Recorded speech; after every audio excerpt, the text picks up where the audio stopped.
So good. Yep, it's in progress. More and more people are asking for recordings. This is an interesting time of the year because we're now approaching RFA season, which is we're expecting to come out in June. We'll talk about that later. But it's time to start thinking about the grant, the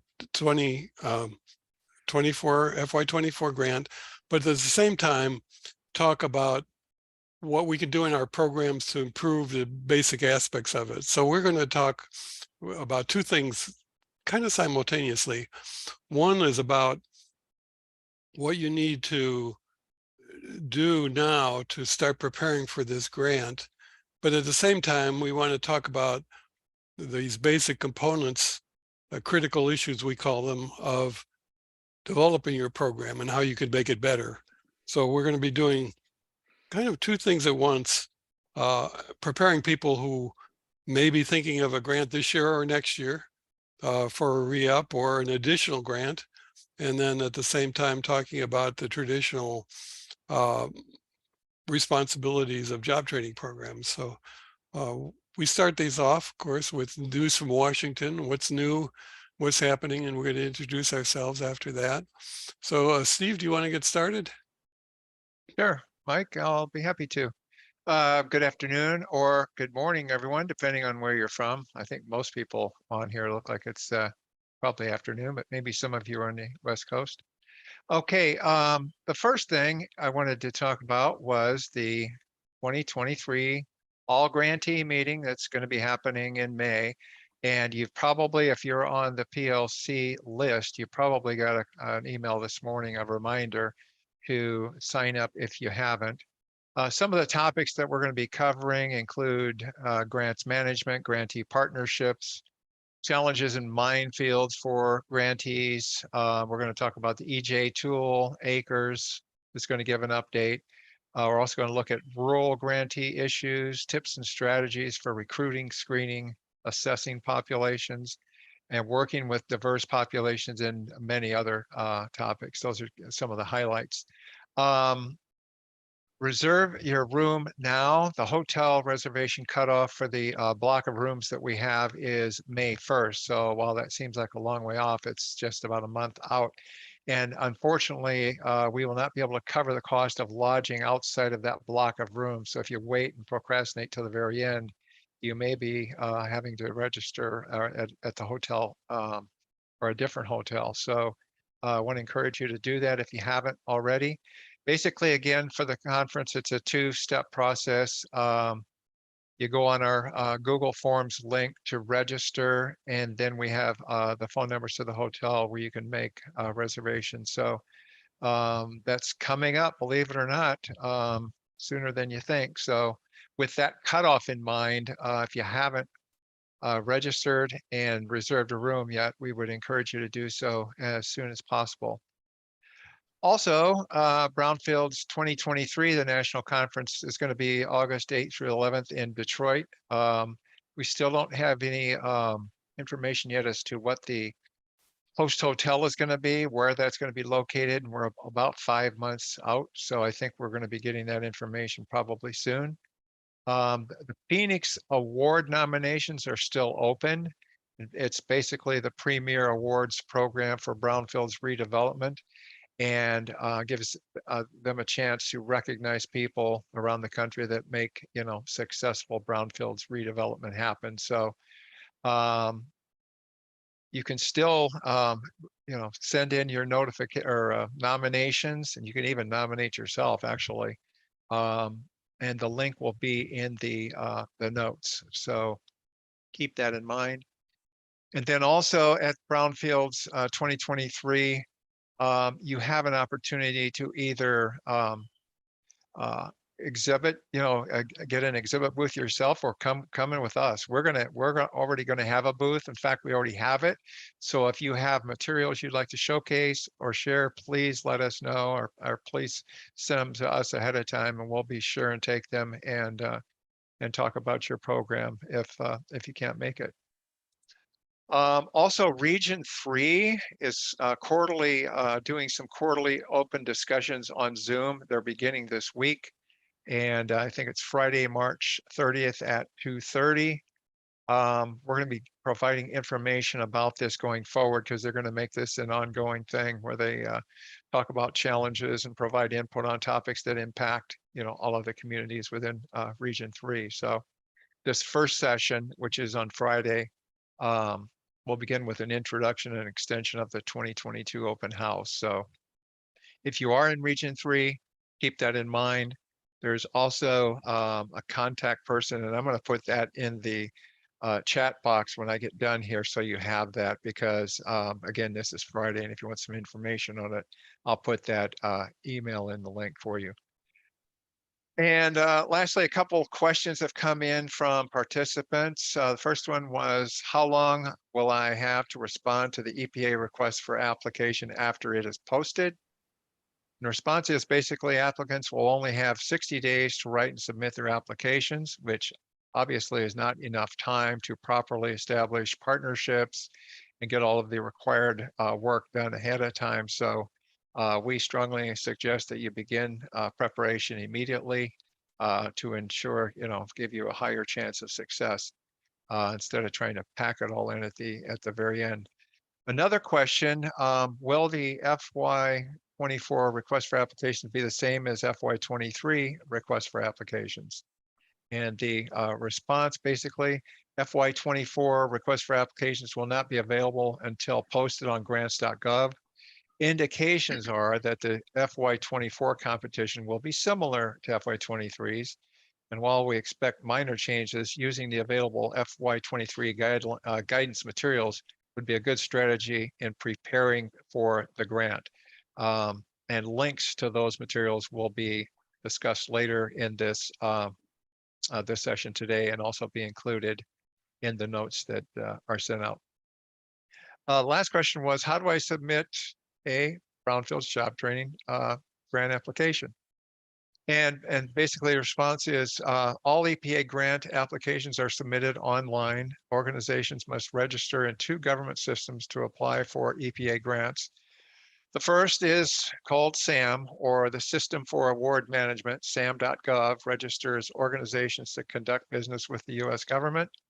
And then there's grants.gov, which is the official system for managing all federal applications. So to apply through grants.gov, organizations must have a unique entity identifier and then have an active System for Award Management SAM account and be registered in grants.gov. So you also need to make sure you designate your organization's authorized organization representative. So there's more information about how to register on links that we will provide in the notes that'll be sent out to you after this meeting. Steve, So, before we yeah. go too further, now that people have come into the meeting, maybe we could introduce ourselves when you're finished. Sure, I'm done. I was just going to turn it back. Okay. Okay. Why don't and the reason we do this, and some of us already know each other, but we got the all grantee meeting coming up, and we like to find out, put a face to a name of an organization and what they do. So because we're able to do this, we like to do that. So why don't we go around the clock? And Steve, you've already introduced yourself. My name is Mike Senu. I'm facilitator of the HMTRI Professional Development Program. Nolan? I'm Nolan Curtis. I work with Steve and Mike with HMTRI, and hopefully for all of you. And I do want to take one moment to point something out. This is our PLC number 290. So there have been 290 of these PLC calls in various iterations, as phone calls, as Zoom calls, as carrier pigeon messages. And the person who's been at all of them is Mike Senu. So it's pretty amazing that, and I want to give him his propers, and he's properly embarrassed, I know, but it's a team effort, but Mike has been the backbone of this for 290 consecutive PLC calls.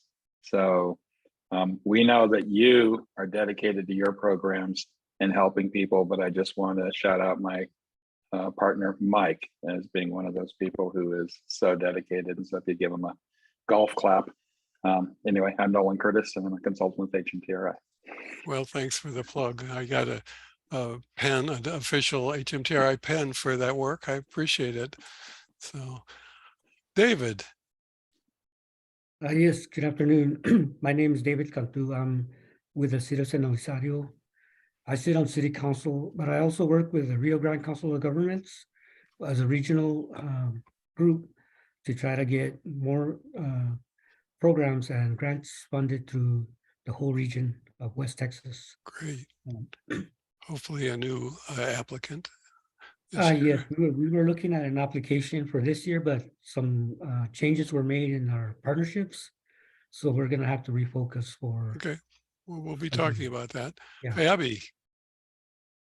Hi, everyone. I'm Abby Walensky. I'm with the Employment Institute at Auberly. We're located just outside of Pittsburgh, Pennsylvania in McKeesport, and we are a 4-time job training and brownfields job training grantee. One of our stars. One of our stars. Rachel. Hi, good afternoon, Mike and Stephen. I don't see Rita on here yet, but we just completed our first OSHA class. Congratulations.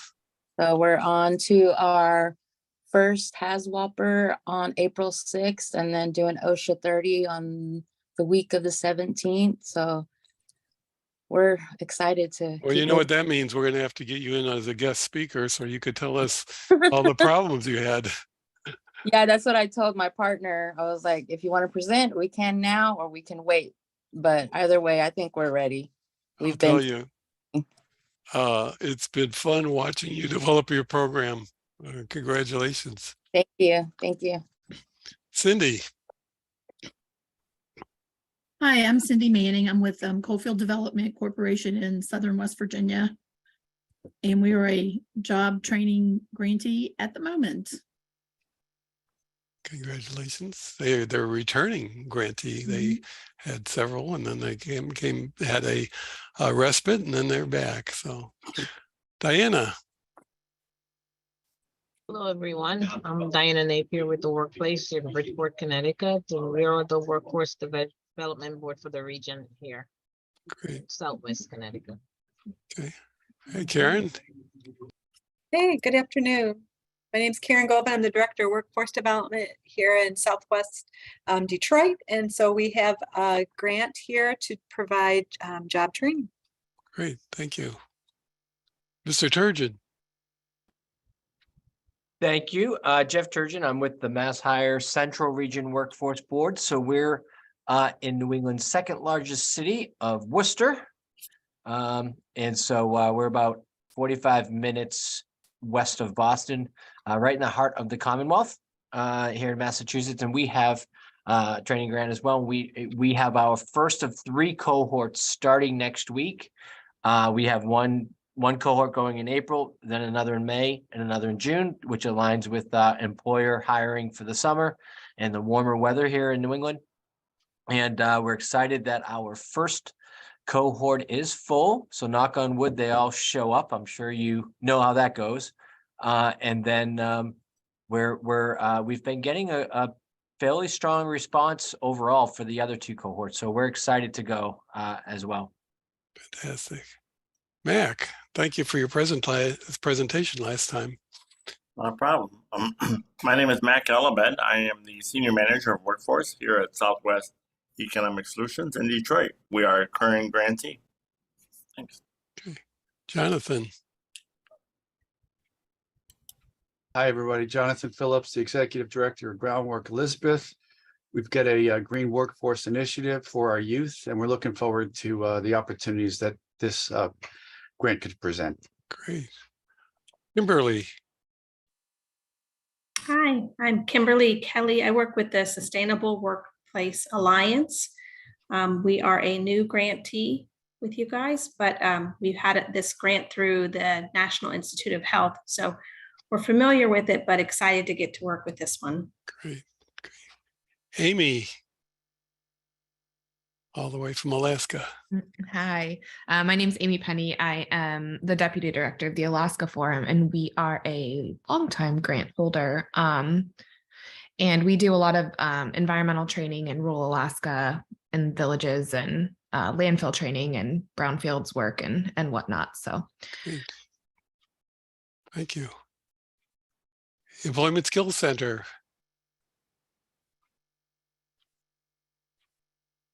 Well, we'll see. Someone from Employment Skills Center, if you get this message, come on whenever. Mr. Miller. Mark Miller with Moody and Associates. I'm up in northwestern Pennsylvania. We do a lot of EPA grant work with the Oil Region Alliance, and they asked me to participate in the call to learn out a little bit more about what's going on at this time. Fantastic. Jessica. Hi, this is Jessica from Pasto, Puerto Rico, and we provide job trainings in Puerto Rico in different areas. Great. And Anna. Oh, hi, I'm Anna Leischer. I'm with Stromberg, Garrigan and Associates. We're a planning consulting firm out of Pittsburgh, and we're managing Beaver County's Brownfield Assessment Grant. And we have a seed project that looks like it might be a good candidate for potential Brownfield training grants. So I just wanted to learn more about the program. Okay, thank you. Mr. Talabar, is that Karen? Is that Talabar? Talbar? Hello, it's Kathleen and it's Tall Bear. I'm sorry. I'm with the Cheyenne Arapaho Tribes Tribal Employment Rights Ordinance, and I work with Rachel on the EPA trainings, Brownsville training. Great. Katie? Hi, I'm Katie Cameron with Youth Build Louisville. We are a hopeful grantee. Very good. Very good. Well, we hope you'll learn something in these PLCs in the coming months. Jessica Hartle.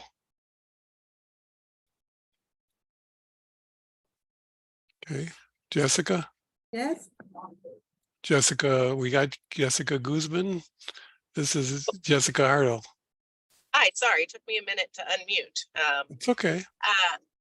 Yes, I am with the Heartland Conservation Alliance, and we are a grant holder. And I actually just started last week, so I'm getting my footing. I'm the conservation program manager, and so I'll be helping to manage the grant that we have, and also, potentially applying for future grants as well.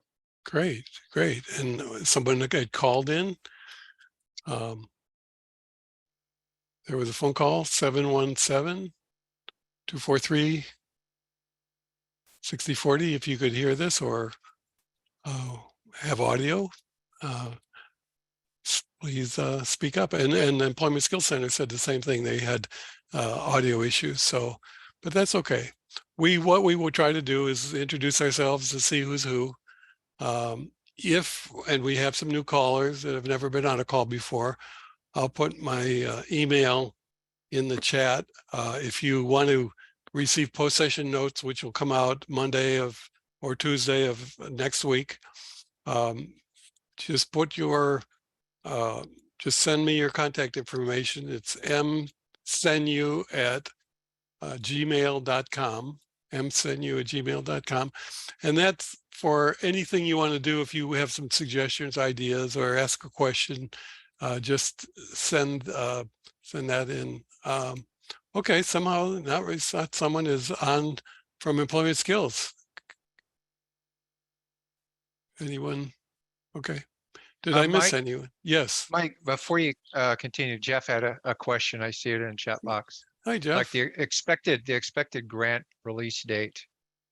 Okay, here's the story, and we're going to be, and Nolan's going to be talking about it, and I'll be talking about it. This is the way EPA works. They have their technical staff, and nobody's on the call this week from the technical staff, but they have they're writing all the information about how to evaluate the grant and what it's about, and they'll be the one evaluating it, assembling a team. They send out their proposed RFA to all the regional coordinators, and as I understand, that has been sent out to everybody. The regional coordinators have a chance to put their 2 cents into it, how we may want to change the grant this year. At this point, indications are that it's going to be the same as last year's, which we'll be getting into later into the weeds and in generalities. Then it goes back to the project officer, and then it's submitted to the grants office. Now, this is all secret stuff. There's no visibility for anyone, and nobody gets to see the outside of EPA, really gets to see the applications until it's released on grants.gov. In fact, the EPA people don't even know the exact date it's going to be released, because it goes to the grants.gov office, grants management, and they'll release it when they feel they're ready to release it. So nobody really gets to see it until it's released. And of course, Nolan will be talking about that, what happens at that point. But that's when the ball starts rolling. And that's why we're starting to talk today and moving forward about the grants, and also about the critical issues that are involved in doing a successful grant program. So in other words, we're going to be exchanging ideas on what makes a good choosing your target community, assessment, planning, partnerships, how you could develop partnerships.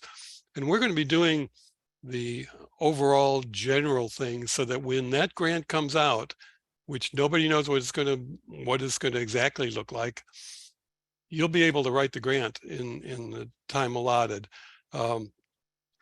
If you don't do the pre-work, it's going to be very difficult to do the grant, and we'll explain that later, because it takes a long time to develop partnerships, get your alliances together, change your curriculum if necessary, maybe revise your recruitment approaches. So we'll be talking about that in the future. But as far as your answer, to give a short answer, is no, nobody knows. And it's unless someone leaks it for some reason, but we'll certainly keep you informed the day it comes out. And but before then, between now and, we think it'll be in June, might be later in June, that's the approximate month when we feel it'll be out, sometimes a little earlier, sometimes a little later. We will let you know exactly, but you'll be prepared to write that grant by the time it comes out. That's what we're here for right now. In fact, you can probably write about 2/3 of the grant before the RFA is even issued, because as we'll explain, the sections or what they want discussed is usually similar. Steve, anything else in the chat that we need to respond to before we move on? I think that's it. Okay, I'll put my address for those of you who don't have it, for getting the notes, getting all the invites, 2 invites a week, and the week before the meeting. They're basically every other week that we'll be doing these. Okay, I'd like to turn it over to Nolan, unless there's any other questions in general. We'll be addressing a lot of these things today regarding the pivot to the RFA and the critical issues in improving your grant that you have. Nolan, do you want to take over? Sure. Hi. I guess the first thing is a tentative timeline for the FY24 grant applicants. And the timeline for each of the grantee will depend on the actual award date and when the applicants are authorized to spend funds. So for FY24 grant cycle, the first 4 years of that grant will focus on program development, training, delivery, and placement, tracking, and a final 5th year, has been added for additional training, placement, tracking, and program sustainability. And milestones for the FY24 grant cycle may change, but they might look like the schedule that we're about to go over. And again, this will be in the notes. For winter, spring of 2023, begin your program planning, stakeholder and partnership development. For spring, summer, request for applications, estimated posting in June on grants.gov. So again, we know it's in process, but things are moving at the speed of government. So you can take that however you want to. But we feel like they're really up to speed, and in fact, maybe even a little bit ahead of where they have been in the past. But we're looking at probably a June release, but we don't know. So as Mike said earlier,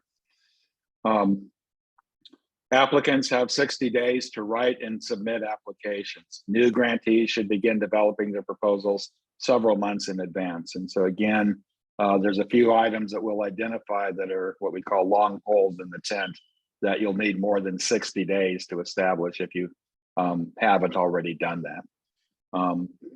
Application deadline submitted to the grants.gov will be, we presume, in August. And that'll lead us into the fall and winter. The applications not passing threshold criteria are notified within 15 days of the grant closure. So if you submit a grant and they're not going to look at it further, they'll let you know in pretty short order, in about 2 weeks. And then evaluation criteria reviews continue. And typically in the fall and winter, if it follows the pattern from before, that's when they'll do that. And then in early 2024, the applicants will be recommended for funding first quarter of 2024. The grant packages are sent to successful applicants. Award letters and acceptance by selected applicants then have to be returned to EPA. So if you're selected, it doesn't mean you automatically get it. It means you have to go back with your institution and figure out, can we live with all this? And then work those final details with EPA. In the spring and summer, the work plans and grant administration is completed prior to the final award, and that's usually 60 to 90 days after you submitted the grant package. So some of you who just recently got the grants know that you got that turned around pretty quickly. Some of you were waiting a little bit, on kind of pins and needles. And the funds are available for training are released before September 31st in 2024. So, they will be in time for that fiscal year. From 2024 to 2029, the training cohorts continue with the program refinements, partnership development, and placement improvements based on experience. So, it's continuous improvement. You'll learn as you go. Even if you've done this many times before, that things change. And so you continue with that development. The training and placement process with ACRES reporting quarterly. And so another plug for the conference, we will have someone there explaining that ACRES reporting system. And that's very critical to your programs, being able to report into EPA. Consideration regarding program expansion, improvement, and sustainability continue.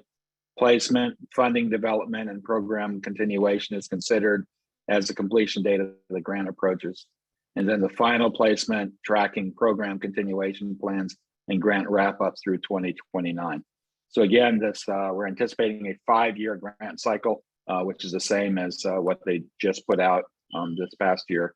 And again, it's a little bit longer commitment. Overall, there's been a little bit of increase in funding, but on a per year basis, not really. It's the same amount of money for a little bit longer work. So what can you expect when the FY24 Brownfield Job Training RFA is issued? So with the increase in funding available to the EPA Brownfields program under the Bipartisan Infrastructure Law, which is BIL, EPA's Brownfields Job Training Grant Program has dramatically increased funding during FY23 and 24 funding cycles. For grantees funding prior to last year's 23 funding, the following changes were made. So beginning in FY23, the maximum dollar value for the job training grants increased from 200K to 500K. So we're now dealing with larger grants, $500,000. So your fiscal houses need to be in order and the commitment is longer. The grant performance period increased from 3 years to 5 years. The transportation stipends, reasonable stipends to compensate trainees for participating in training, and reasonable childcare subsidies are eligible uses of grant funds. So this has been a recent change.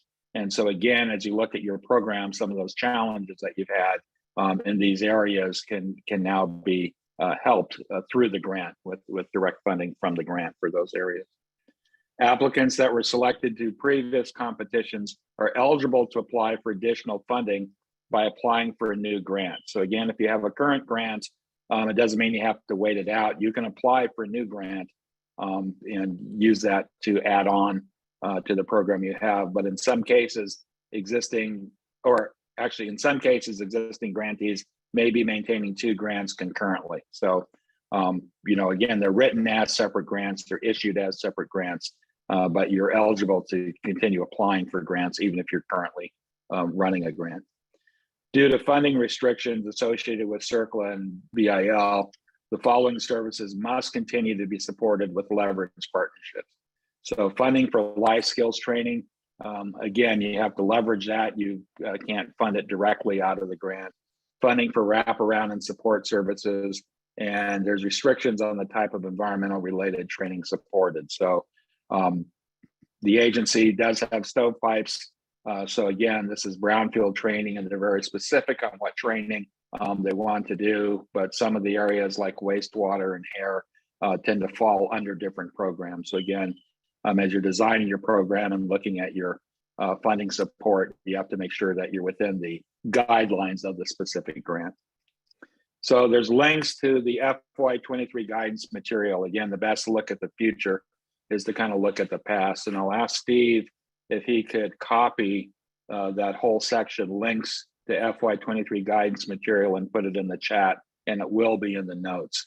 But using available FY23 guidance materials would be a good strategy in preparing for your 24 application guidelines. It's not anticipated the evaluation criteria will change dramatically. So on June 15th in 2022, the EPA hosted an outreach webinar for prospective brownfield job training applicants. And requests for application guidelines can be found at a link. And again, I'll have Steve put that in the chat, and we'll put it in the notes. They're very long, so it doesn't make any sense for me to read them off to you. EPA has also prepared frequently asked questions and answers to assist prospective applicants with preparing brownfields job training grant applications. So that'll be a separate link, both in the chat and in the notes. And then finally, for general information about the FY23 BJT program grants, they have a homepage, and we'll put that link also. So again, there's 3 valuable links to, again, it's past information, but we feel that the same information will apply to the FY24 grants. So again, the best way to look to the future is to look at what they've done in the past. And again, we encourage all of you to look at your current programs. If you are wanting to apply, we encourage you to do that. If you already have a grant, but you want to take it further, we encourage you to do that also. So again, it's one of those things that parts of it do take a longer time frame. So establishing your advisory boards, and we'll talk to that, and doing your job analysis in your communities, and looking at target populations, all those things take a little longer. So don't wait until the RFA comes out to start trying to put that together. And if you've been through this process before, down this road, that you can actually put in about 75% of your material, and the RFA, just kind of tweak it in terms of what the actual length is or some of the specific questions they might ask you to answer. So with that, I'll turn it back over to Mike. Okay. Nolan brought up a very interesting point there. It's subtle, but I think we're going to need to get an answer on it. This is the issue of having multiple grants at the same time. When we look at the up until FY22, these were 3-year grants for $200,000, as Nolan mentioned. When they got increased to $500,000, that was through the bipartisan infrastructure bill. That bill basically funds things up through about FY26. So that's indicating to me, and not this is all not nobody's said any of this, but it looks like EPA is going to be they're going to be fairly flush with money through FY26. Hopefully that'll carry into the job training program. Now, what does this mean? People applying for the grants, we've got FY21 grantees who are almost do or must die programs if they want to keep federal funding. So these are people that are either running on fumes or in their last years of their grants, and they really need to apply for this FY24 grant to keep their program running with federal funds. They may go off with other funds, as some have done. Then we've got new grantees who are just applying for brand new funds. And I'll repeat this later, always apply, when in doubt, apply, and don't be discouraged, because EPA does level the playing field. It's very important for them to have new grantees in every cohort. So they are going to want to fund new grantees, and they realize that your grant proposal may not be as comprehensive. Your partnerships may not be as broad as someone who's been doing it for 10 or 15 years with established links. They take that under consideration. So we always encourage people to jump in with an application, and even if you're rejected, you will be on a list for the next year. And as I said, unless something changes in EPA, I see for the foreseeable future, the next near term, they're going to be doing another one in FY25. So you want to get into the loop. You want to get into it. Now, we have FY22 grantees who are, they're still in their program, but they could jump into an FY24 program, and they could operate 2 grants, okay? Similar to the people who got the grant this last year. These are people who are on 3-year grants. They could re-up for this 5-year grant, and then they operate both of these grants concurrently. They have to be somewhat different, and we'll get better guidance as we move forward. They're going to be evaluating the grants, but you could find that you may have a grant that's operating now, but you could expand operations within the scope of the funding, and you could be operating 2 grants at the same time. The first one would close out, and the second one would keep going. The third point is very subtle, but I think we need to get an answer. What if you got an FY23 grant for 5 years? What would keep you from getting an FY24 grant is the question I ask. In other words, say you started a program and you've got funding for FY23. That was last year. You've got 5 years of grant, but we know all how expenses increase, how we want to increase our programs, make them more comprehensive. Is there room to apply for an FY24 or an FY25 grant? Now, I don't know the answer to this. I expect we'll find out. They did say in last year's RFP, if you had a prior grant, you could apply for a new one. They didn't say anything about if you applied last year, you can't apply this year. So it'd be interesting for those of you who have grants that you just received to find an answer to that question. What happens in 24 or 25? And we'll find that out. Any questions on the opacity of EPA to give us this information or extending the grant longer? Okay, I'm gonna spend a little time, and I don't want to bore you, on what that grant RFA is going to look like. And for those of you who've been around, you're familiar with that. And then talk about things you should be doing now, no matter what type of grant you have. That RFA is basically consists of basically 3 basic areas. It's got a narrative portion. It's called a narrative, and then they have a narrative. They have a narrative sheets, which is a summary of the whole grant. They have a narrative, which we used to call the ranking criteria. This is the area of the grant that gives you an evaluation, and then they have attachments. And I'm just going to speak a little bit about this, so those of you who might be refresh your memory, or those of you who are new can see what to expect. The narrative sheets, you'll be able to do that towards the end of the grant after the RFA is issued. It's just basically administrative items and summary of what your grant's going to look like, your curriculum, your target area, this and your ability to be a nonprofit or a state or that you're eligible for the funds. This is what Nolan was referring to is the narrative. They take all the narrative sheets and it's only 3 pages max. And they'll say, okay, you can go on to the evaluation, and they'll let you know in 15 days if you don't qualify, if you're not a registered nonprofit, or if you're not, if you go over, or if for whatever reason, it's kind of a skimming surface. They knock out, if they get many grants, it's a way of filtering down to the ones that are really serious and want to go into evaluation, and that you'll know in 15 days. So that's relatively easy, and you don't need to worry about that until after you start writing the grant.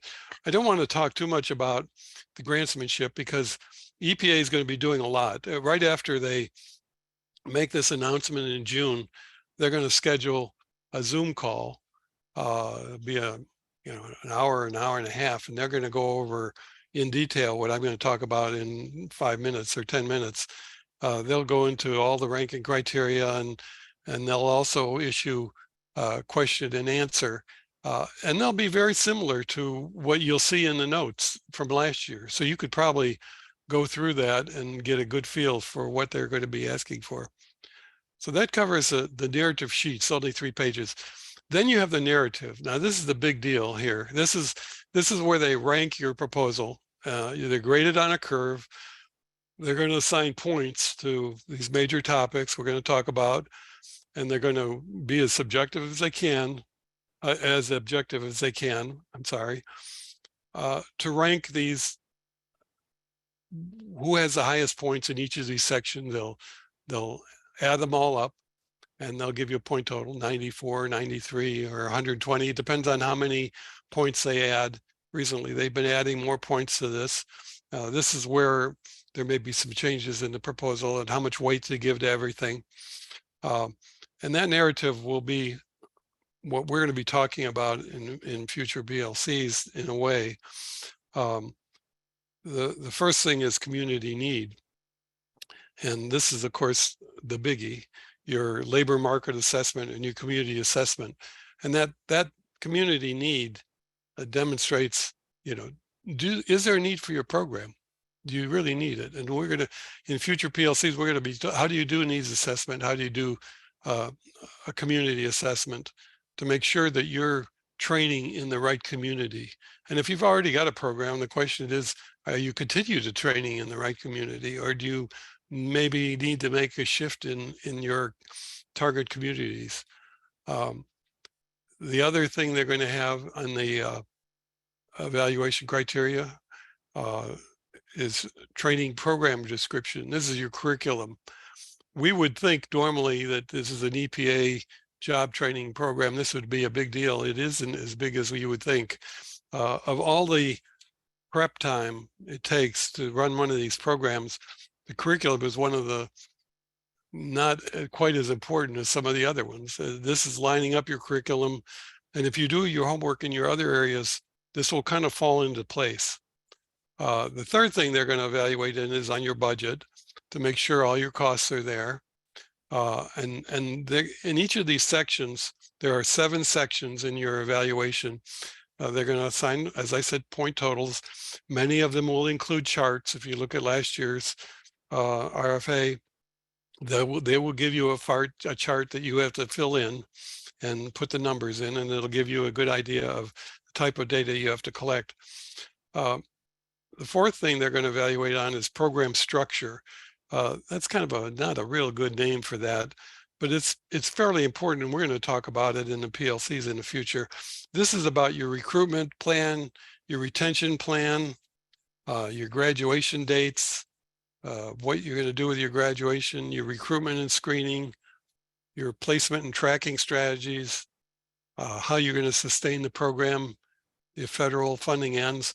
To us, this is a big deal when we talk about technical assistance, because we think that these are the most important part of running a good program is recruitment, placement, and making sure you retain your graduates. So we'll be talking about this in the PLCs. The fifth area of evaluation is partnerships.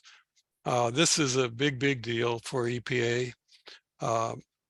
What kind of partnerships have you developed and what kind of partnerships do you currently have?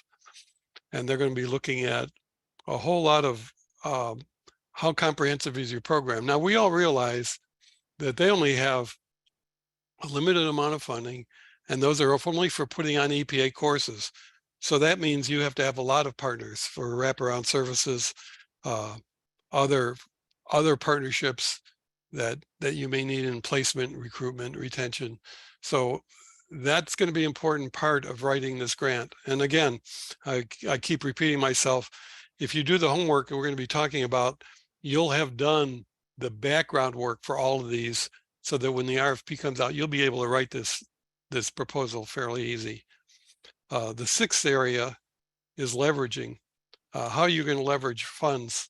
And this is an area they want to know that you're leveraging funds, and it's kind of approximate. There's a chart, and that chart could include in-kind leveraging, what kind of money or in-kind resources you're getting from outside this grant. It's more of an informational part of the grant that they ask you to write. And the seventh is your capability. Have you had experience?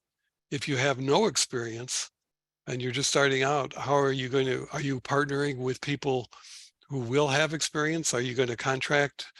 Are you using consultants? How are you going to do that? How are you going to evaluate those contractors? And then, of course, the final part of this, those are the 7 evaluation criteria that they're going to use to give you a point total. Try to get as many points as possible on those. And then that'll be backed up by your attachments. And attachments is kind of it's a little throw-all bin. This is where you're going to put your support letters, other factors, if you've got special things going on in your community, your partnership, your letters, your milestones, everything that doesn't fit into the narrative goes into that. Lengthwise, we said that the narrative sheets, that first part is only 3 pages, and you could wait on that till you're doing the grant writing. The narrative is a big thing that we're going to be working on in PLCs of how to do the best assessment, recruitment, partnership development, curriculum development.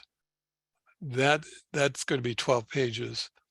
And I'm leaving the grantsmanship up to EPA. They will, in their discussions with you, they're going to be talking about how to write this grant. The attachment section, which is the last section, is 15 pages, and that's going to have your support letters. Those support letters, they want not from the governor or unless the governor is giving you partnership support, they're not looking for famous people. They're looking for people who have promised to do something. They're promising to provide lunches for your grantees, or they're promising to provide financial literacy services, and they're committing. And we're going to talk about that in the future, of how you get those commitment letters and how you develop your partnerships from, are you interested in the program? Oh yeah, you're interested. Do you want to get involved? Yeah, you want to get involved.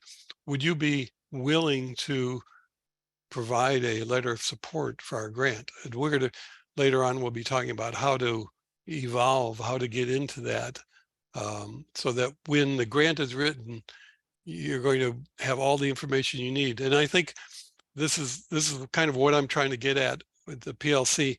What we want to focus on is doing the background work and getting things that you'll be able to use, so that when that last 60 days comes, you'll have all the data collected. It's like having a bunch of index cards or topic points, and then to actually write the grant in that last 60 days. It'll give you plenty of time in 60 days to write it. And as you've probably already seen, to do all this work in 60 days is going to be impossible or very difficult. So you want to start collecting these things now, so that when you write the grant, you'll be ready. Now, new grantees are going to, this is a question that is always asked. I'm not sure if I'm going to get the grant. Why should I do all of this work or line these people up if I don't get the grant? And this is the difference between this grant and traditional federal grants. traditional federal grants, you write a proposal, they give you the money, and then you line up everything. EPA has taken a different route. We want you to have all your ducks in order before we give you the money. So you've got to have your program pretty well scoped out before they give you the money. So how do you do this? And the way you do this is that you approach your partners by saying, we are interested in getting EPA money. We feel over the next 3 or 4 years, there's going to be a very good possibility that we could get federal money, at least 500,000, to develop a job training program and environment in our community. Would you be willing to help us? Now, I can't guarantee you that this is going to go through, but we need to develop our program to write a strong support. We will keep you informed all along the path. And if you will go along with us, once the program is going, we would like to count on you to help us out. And 9 out of 10 will say absolutely, because, and the way they'll say that is the partners you're going to be recruiting, part of their mandate is to help other people. So in other words, if part of the mandate of HHS is to provide childcare or provide perhaps fit tests or help programs, they want to use your program to say, we are working with the HMTRI EPA program to provide these services because they don't provide them. And so it's a win-win. So for new grantees, don't feel anxious about trying to line up partners too early. You want to get them lined up as early as possible. And with that, I'm going to segue into what should you be doing now? And anyone have any questions over this? There's going to be a lot to say about the RFA when it comes out. And so I don't want to dwell too much on the nuts and bolts of that. That's basically a grant writer's issue. And we'll be talking about, as we get closer, we're going to be talking about do's and don'ts of grant writing, what you should put in your proposal, what you should stay away from, things you make sure you omit, and we'll actually give you a checklist as we get closer. But for those of you who have grants, I don't want to bore you with that. At this point, we want to tell you, how do you do this prep so that when the 60 days comes, you'll be able to write this grant fairly easy. So does anyone have any questions or actually contributions on setting one of these programs up? Okay.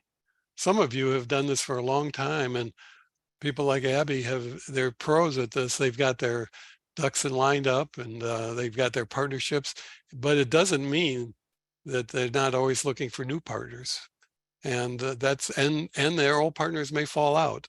And so we have found where trainers will come and go from programs.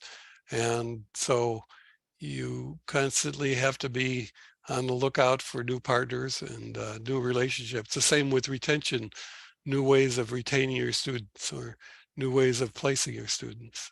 So I'd like to talk a little bit, and we'll wind this up today, about things you should be doing now. And for anyone contemplating applying for this grant or waiting to see if they should apply for this grant, there are some things you need to have in place. And I think those of you who are experienced have already done this to some extent.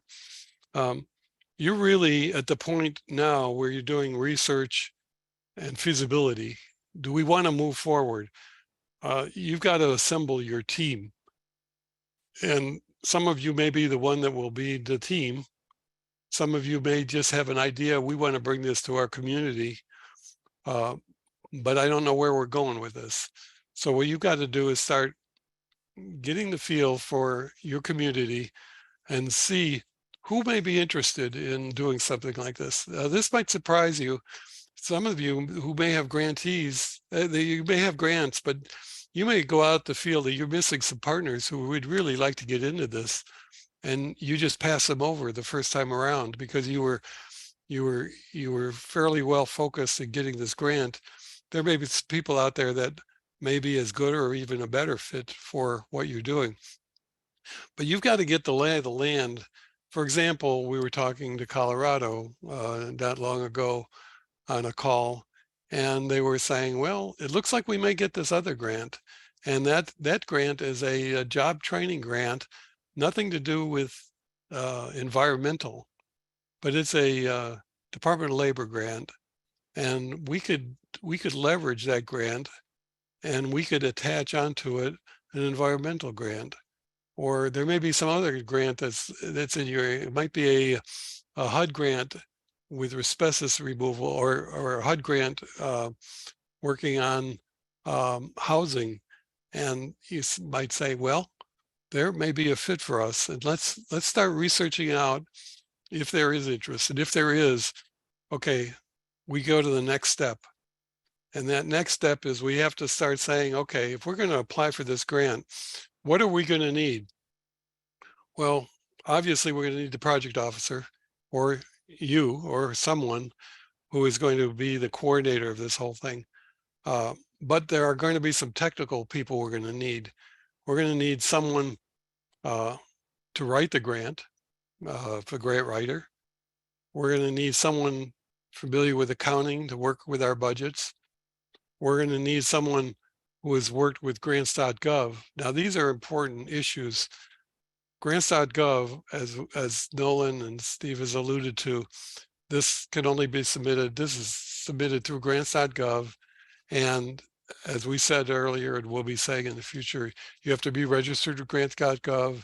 If you're familiar with writing one of these grants, it's a slam dunk. If you're not, it's a real challenge, and you need to go through, as Steve had mentioned, you have to register, you have to get the authorization, the person authorized. So that you have to start like right now. If you have no one in mind to write this grant, to submit this grant for you, you really need to start thinking, when I'm looking at someone to work with, maybe I should find someone first who has submitted grants to the federal government.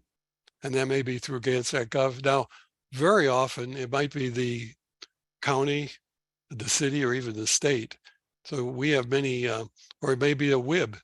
You may have a WIB that's a Workforce Investment Board that would say, oh, okay, we'll go on, we'll submit this for you.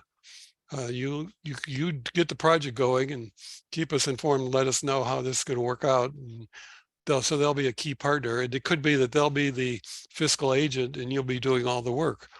And this happens very often where, for example, the city of Durham was the project, they were officially the submitter, fiscal agent, but they use Durham, the community college, to do all the work. So they just handed it off. This is a very common instance because this is a problem that EPA has, is that they have a lot of money for a lot of programs, but when they look at community organizations, they're starting from scratch and they don't have the resources. They have not submitted grants to grants.gov. They have not done, they don't have a bank of accountants or grant writers. So these are people you want to line up now or start thinking about when you're going to be writing this grant. How do you get to the field goal? How do you get to that finish line from here? And you want to start now to line that up as a feasibility study, basically. Then you want to start looking, of course, once you've got that lined up, then you start looking at your team members. And we'll be talking about those in the future. Someone who is good at recruitment. You're going to need a techie, someone who knows the technical aspects of training, whether you're going to contract that all out. And if you're kind of contracted out, is it someone you could count on and is going to be able to train your target group? Or what are you going to do provide the technical courses? You need this contact for your wraparound services. What else are you going to do besides technical training if you're going to do anything? You certainly need someone for partner development who's going to keep on target to all your partners. And that may be you as project officer, depending on how involved you're going to be. And you're going to need someone that's really good at community outreach, because as we're going to say in the next PLC, you've got to do this community and labor market assessment, and you need to get into the community somehow. So this is a problem we've had with some academic institutions. They're so academic, they don't want to leave campus. And they look at the community as them, not us. And this is a program where they are us, we are them, and we're going to be working in the community. We may be trading in the community. So we have to have community involvement. So it's always good to have someone on your team that's a community type person. And then it's always good to have someone who is a government type person who is familiar with, they know their way around City Hall. Someone like Paul, who works with the mayor. We've seen this in many cases where they work in the mayor's office and they're working on this program. And it's very synergistic. And the beautiful thing about this is that they have inside information. They know what's going on. They know what programs are going on in City Hall. They know who they're contracting out for cleanup services. So it gives you an in. So you certainly want this person on the team. So at this point in the time, early, we're not at a critical phase at all. You want to be doing your groundwork. And for those of you who already have grants, you want to kind of look over your program and just kind of do a scan of all these areas. Do we have someone that's paying attention to all these things? Do we have someone that's working with employers? Do we have someone that's in government? Should we be more involved in government outreach? Do we have sufficient partner development? Or perhaps we could be doing more in terms of leveraged services, whether it's lunches or childcare or transportation. Are we offering all the wraparound services we could be, or are there a lot of them that we could be offering? So these are the things that we should be doing. But right now, for those of you who are anticipating a grant or getting your team together, is you've got to do this feasibility study and see if you're ready to go to the next step. And the last word of caution I would say is, as I've said before, apply no matter what. Even if you start to go through this process and you think, I can't write a decent proposal, write the proposal anyway and submit it. And you may have a feasible proposal, not enough partners, or you may not have your ducks in line. But keep in the back of your mind that next year, in fact, this grant will be evaluated in August, and it won't actually, the announcements won't be out till February, and it'll be time to start this all over again. So if you haven't started now, you're going to be in the same predicament as you are now next year. So my advice is jump into it and go for it, and go through the motions. And you may be surprised, because the vibrations I'm getting from EPA is they have a lot of money. They're concerned about they're short of people, even within EPA. EPA, I was on an environmental justice call the other day. EPA is recruiting people for headquarters right now. They're very concerned about the capability of local organizations to do these grants. So it's a great time to be a community organization and be involved. So I would say get into it and see what's going on, because there may be other grants that will come to you as a result of applying for this grant. So does anyone have any questions about this whole grant process of, it could seem daunting right now if you're new to it, but if you take step by step, it becomes easier, I think. Doesn't it? Mac, you've been through this. Is this still daunting to you?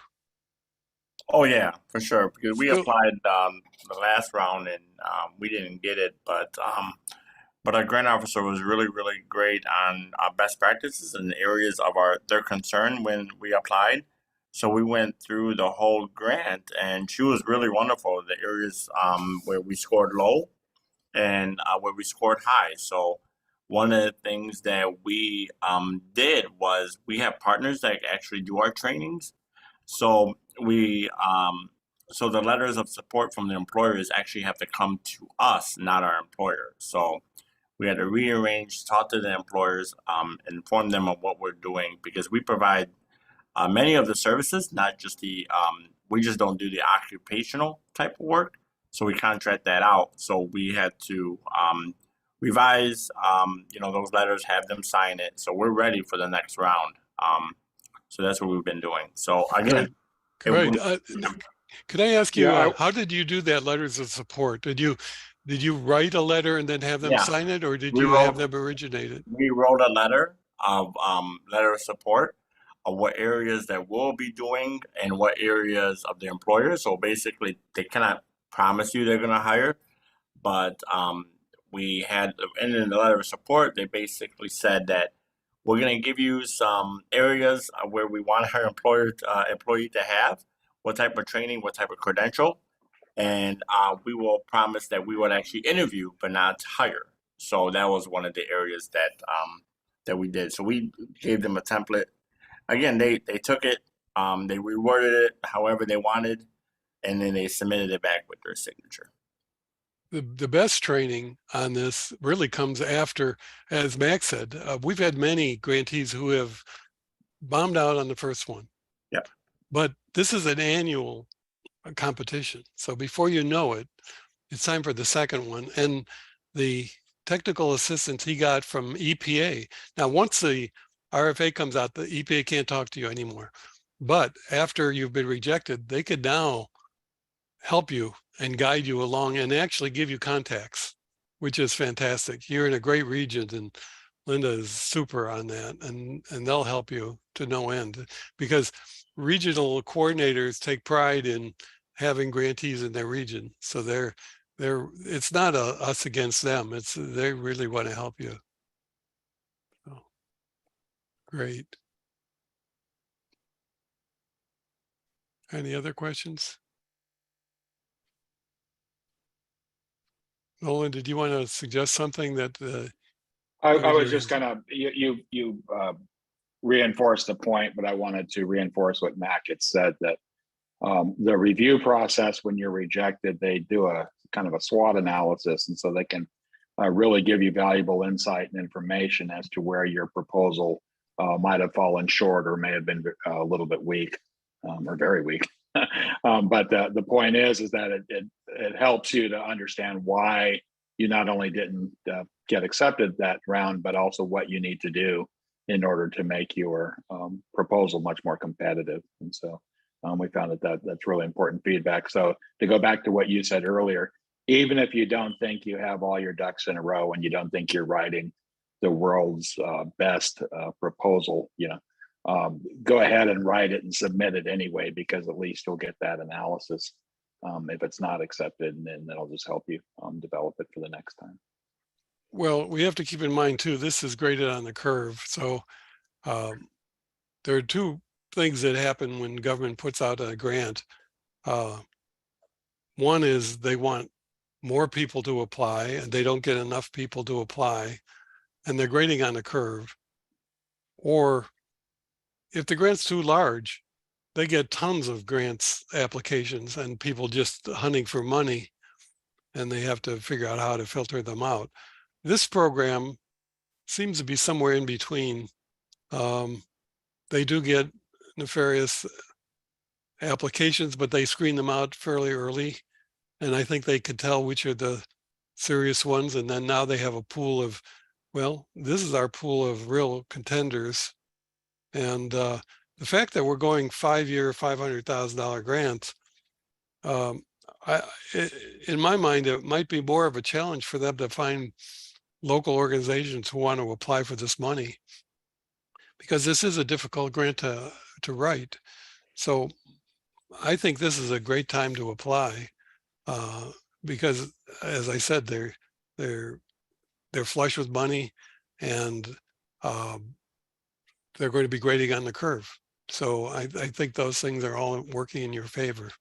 Right. Yes, and by submittal, there's a relationship development. So as Mac mentioned, your relationship with that regional job coordinator is very important, because then they understand that, yes, you are applying for this, and you can have other conversations with them that, again, might help with that next proposal. So. One of the things I didn't mention on things to do now, and go to the notes, and all of the regional coordinators are in every session of the notes. Write an email to your regional coordinator and tell them that you're interested in applying for the FY24 RFA. You've been going to the PLCs and you'd like to be put on any list that they have, any information they could help you with. And you may very well get a phone call from them. Oh yeah, we want to help you. You'd be amazed. A lot of them will have regional coordinator meetings of just trying to, they're looking for people in their region who are interested in starting one of these programs. Right now, EPA is in the mode of, let's try to get people interested in applying for this grant. So they're right now trying to recruit applicants for the grant. So you do want to at least send an email to the regional coordinator and indicate to them, yes, we're considering applying for the grant, and any way you could help us, let us know, and you'll get you'll start the beginning of a reply and probably be put on their listserv. And as Mike mentioned, this is also a good time to start that early planning on where your support will come for those wraparound services and other services that are outside the grant that are so essential to your program. So this grant in and of itself will not make a successful program for the people you are serving. So they need other services that you will need to have arrangements and agreements with other agencies in order to provide those. So this is a good time to start that sort of longer path of who that might be and what kind of relationship you might have with them. Okay. Thank you, everybody. Rachel, congratulations on your first cohort. I hope it's the beginning of many for you. I hope so too. We have a lot of information to give out, and a lot of people want to get in on all the fun. So we're excited to be able to start progressing and hopefully get more money too. There we go. There we go. There you go. Apply, The apply, Amber. apply. Yeah. They And so are the speaking- bag lady, and they have plenty of money in that bag. So I would say let's go for it. And as I said, I really want to get an answer to this. What happens if you got an FY23 grant for 5 years? Can you apply for an FY24 grant for 5 years and run two grants at the same time? I don't know that they've even thought about that yet, but we'll find out.